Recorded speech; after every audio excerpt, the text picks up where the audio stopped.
What happens when gods die? Not in a blaze of glory, not in a final cataclysmic battle against an ultimate evil, but quietly. What happens when they simply fade, their promises turning to dust, their miracles to memory? This is the story of Morrowind after the fall. After the fall of the Tribunal, the living gods who for millennia had held the very sky above the Dunmer people. The Red Year had already come and gone, a scar of fire and fury across the land. But that was a wound of the body. The death of the three was a wound of the soul. In the decaying heart of Mournhold, where the Grand Plaza was now a refugee camp and the spires of the temple cast shadows of doubt, a new and terrible silence grew. It is in such silences that monsters breed. Not the beasts that roam the ashlands, but monsters of ambition, cloaked in logic and progress, who see a people's despair as a ladder. This is the tale of one man, a relic of a forgotten faith, who stood against the coming darkness. A warrior whose gods were dead, but whose duty was not. So steel your soul and light a candle against the encroaching dark. For we ask you, when faith dies, what rises from its ashes? Stay with us, and you will learn. And if this tale stirs something in you, subscribe and ring the bell so you never miss a journey into the shadows of Tamriel. The air in Mournhold tasted of rust and regret. Varon Indoril, his buoyant armiger's armor long since stripped of its gilded Indoril crest, felt the grit of the Red Year's ash in every breath. He had been a guardian of gods. Now he was a warden of ghosts, walking through a city that was a tomb for its own glorious past. The great sky dome of the Temple district, once a shimmering marvel of magic, was now a fractured web of glass and steel, weeping a perpetual grey rain onto the suffering masses below. His faith in Almalexia, Sothasil and Vivek had crumbled long before their power had. It had died in the chambers of the clockwork city, been buried under Vivek's calculated lies. But his duty, his oath to the Dunmer people, was a deeper, more stubborn thing. It was that duty that forced him to act when he saw the three Hlalu enforcers corner a family of refugees near the old canal. Their fine silks were a mockery in this city of beggars. Their travel papers seem out of order, the lead enforcer sneered, his hand resting on the pommel of his sword. A fine will be required to correct the clerical error. Varon stepped from the shadows of a crumbling archway, his hand not on a weapon, but held open. The only error here, he said, his voice a low rumble, is your mistaken belief that the law serves your greed. House Redoran still holds what little order is left in this city. Move on. The enforcers turned, their eyes narrowing as they took in Varon's worn armor and the hard, unyielding lines of his face. They saw no sigils, no authority. They saw a ghost, but they also saw the coiled readiness of a warrior who had faced down Daedra and dragons. After a tense moment, they spat on the ground and retreated, melting back into the city's desperate chaos. The family offered him their thanks, but Varon only nodded, his gaze already drifting back towards the High Fane, the temple, the source of all their glory and all their pain. It was there he found Alinea, her face illuminated by the flickering light of a single candle, surrounded by mountains of scrolls in the Hall of Ministry. Once a revered temple scholar, she was now little more than a historian of a dead religion. Her cynicism was as sharp as a glass knife.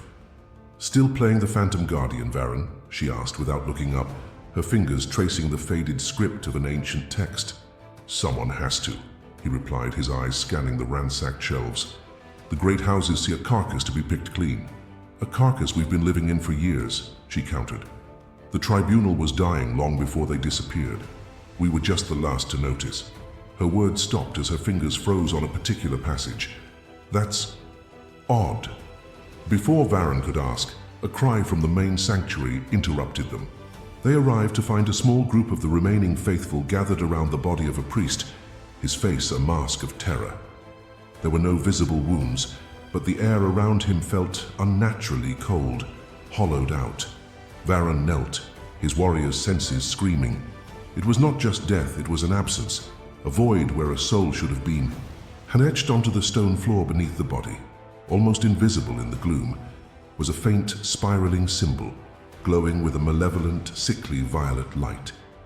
Alinea gasped, holding her candle closer. "That's not Daedric," she whispered, her academic curiosity warring with a primal fear. "It's Velothi, ancient soul-binding, but twisted, perverted. This wasn't a murder, Varon. It was an extraction." Their investigation began in earnest. 3 more priests vanished in the following weeks, each one a devout follower who had served in the temple's deepest sanctums. There were no bodies, only the lingering cold and that same faint violet glyph. Elinia, delving into forbidden archives, found scattered references to a splinter sect of Telvanni mages from centuries past, who believed the soul was not a spiritual essence, but a raw source of power, a resource to be harvested. The name they were all connected to was whispered with the kind of fear reserved for Daedric princes: Magister-Lord Dralos Uverith. A wizard of immense age and power, Dralos had not left his tower in Sadrith Mora for over a century. He viewed the tribunal as arrogant charlatans who had stolen power that was rightfully the domain of the magically gifted. He saw their fall not as a tragedy, but as a correction. Varon, guided by a Hlalu informant, paid with the last of his family's jewels, tracked one of Dralos's agents to a warehouse in the city's industrial sector. The confrontation was swift and brutal. The agent fought not like a mage, but like an assassin, wielding daggers that shimmered with the same soul-draining magic. But Varon was an armiger. He had trained to fight gods and demons. He moved through the agent's arcane attacks, his movements a blur of controlled force, and disarmed him with a precise, bone-jarring strike. Under the harsh persuasion of Varon's Indoril blade, the agent revealed the horrifying scope of the conspiracy. Dralos was not merely killing priests. He was using their devout souls, marinated for centuries in the faith of the tribunal, as keys. Keys to unlock the temple's deepest secrets, to dismantle its spiritual wards from within, and to seize control of its very foundations. They were systematically erasing every last vestige of the 3, not out of spite, but to clear the way for a new power. Outmatched and alone, Varon knew he could not fight a Telvanni Magister-Lord and his hidden army. He needed allies, and that meant turning to the very people his order had once condemned. His journey took him east, out of the broken city and into the grey, desolate expanse of the Ashlands. The air grew thick with grit, and the sky was a permanent, angry orange. He sought the camp of the Ahamusa tribe and their wise man, Sul'Kan. The meeting was as stormy as an ash blight. Sul'Kan, his face a roadmap of hard-won wisdom, spat at the mention of the tribunal. "Your gods of gold and lies are dead," the chieftain snarled. "Their temple is a monument to failure. Why should the true Dunmer, who kept faith with the ancestors and the reclamations, lift a finger to save your den of heresy? Because Dralos Uverith does not distinguish between your ancestors and my dead gods," Varon argued, his voice raw with desperation. "He sees all faith, all spirit as fuel. He will desecrate your burial grounds as readily as he does our temple. He seeks to enslave every Dunmer soul, living and dead, and make them puppets to his will. He offers not a return to the old ways, but an eternity of chains. Help me, not to save the temple, but to save the Dunmer from a new god, far worse than the old ones."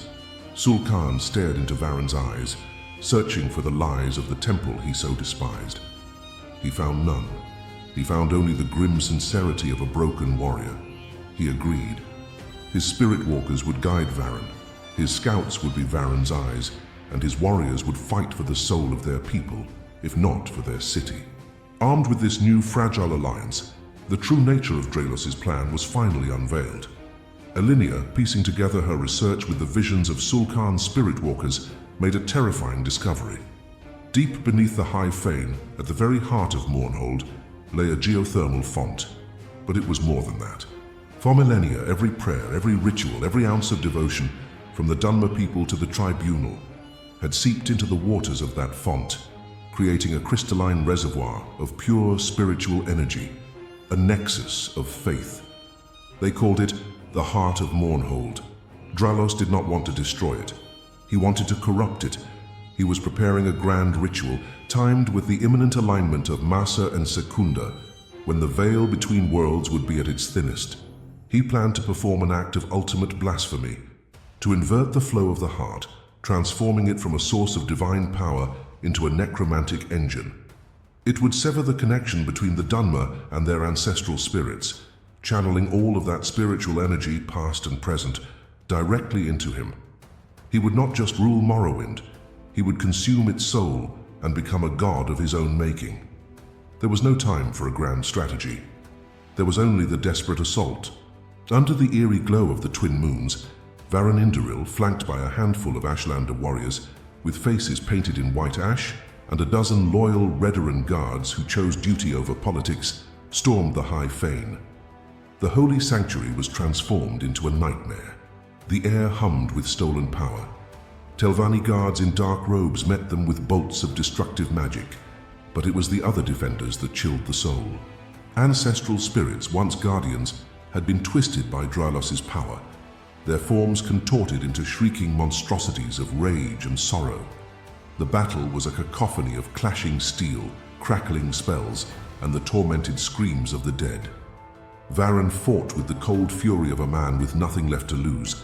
He moved through the chaos, his blade a silver arc of judgment, his destination the chamber of the heart. He burst through the final doors to find Dreylos Uvirith, standing before the glowing crystalline font. The Magister-Lord was no longer just a Dunmer. He was a vortex of power, his body surrounded by a swirling storm of captured souls. The heart of Mournhold was already beginning to pulse with a dark violet light, its sacred hum turning into a low, predatory growl. "The Armiger," Dreylos hissed, his voice a chorus of 100 stolen voices. "A little soldier of dead gods. You are too late. The age of sentiment is over. The age of power is at hand. Morrowind needs a ruler, not a memory. Morrowind needs its soul," Varon roared, charging forward. The duel was one of legend. Dreylos unleashed waves of raw necromantic force, the tormented spirits of the dead priests lashing out at Varon. Sul'Karn's spirit walkers, chanting in the corridors outside, began their own assault, battling Dreylos on the spiritual plane, a war of wills to free the enslaved ancestors. Varon was outmatched in magic, but not in spirit. He dodged a bolt of pure soul energy that blasted a crater in the stone floor, his body battered but his will unbroken. He knew he could not defeat Dreylos with power. He had to break the ritual. He saw it then. On an altar beside the font, an old, unassuming artifact, the ceremonial Nerevarine blade, a relic representing not power, but Vivek's greatest lie and the Dunmer's greatest shame. It was a symbol, and symbols had their own kind of power. Ignoring Dreylos, he lunged for the altar. The Magister-Lord, seeing his intent, unleashed a final, overwhelming torrent of energy. The pain was absolute, searing every inch of Varon's body, but he did not stop. With the last of his strength, he brought his own Indoril sword down upon the ceremonial blade, shattering it into 1,000 pieces. The destruction of the potent symbol released a shockwave not of magic, but of pure, unadulterated truth. A wave of ancestral memory, of Nerevar's betrayal, of the Tribunal's great lie surged through the chamber. The pure, uncorrupted spiritual energy struck Dreylos, and for a single crucial second, the flow of stolen souls faltered. The Magister-Lord screamed as his control fractured. It was the only opening Varon would get. Pushing through the agony, he plunged his glowing blade deep into the heart of Dreylos Uvirith. There was no triumphant explosion of light, only a deafening silence. Dreylos Uvirith did not cry out. He simply crumbled, his form dissolving into a torrent of grey ash and 1,000 points of light, the stolen souls finally released. They swirled around the chamber for a moment, a silent, ghostly chorus of thanks, before fading away, returning to Aetherius or whatever peace awaited them. The heart of Mournhold, its dark corruption purged, ceased its violent pulsing. Its light dimmed, its energy expended in the final cataclysm, and it fell dormant, becoming just a beautiful, lifeless crystal in the heart of a dead temple. The victory was a hollow one. Varon stood breathing heavily in the now silent hall, his body broken, his purpose fulfilled. The temple was saved from desecration, but it was not restored. Mournhold was still a city of ashes, and the great houses would soon begin their circling anew. The political and spiritual void that Dreylos had sought to fill remained, gaping and uncertain. He had not restored the past. He had only prevented a monstrous future from taking root. He emerged from the high fane as the red dawn broke over the shattered sky dome. Sul'Kan and the surviving Ashlanders met his gaze not with triumph, but with a quiet, profound respect. In the shared blood and desperation of the battle, a bridge had been built between the city Dunmer and the Ashlanders, a fragile first step toward a new identity, one forged not in the shadow of living gods, but in the shared memory of their ancestors. Varon Indoril was no longer a buoyant armiger, a servant of the Tribunal. He was simply a guardian, a protector of a people adrift on a sea of uncertainty. The gods were dead. The temple was a tomb. But the Dunmer, standing amongst the ruins, had been given something Draelos would never have understood. A choice. The choice to build a future of their own, one step at a time, on the sacred ashes of their fallen world.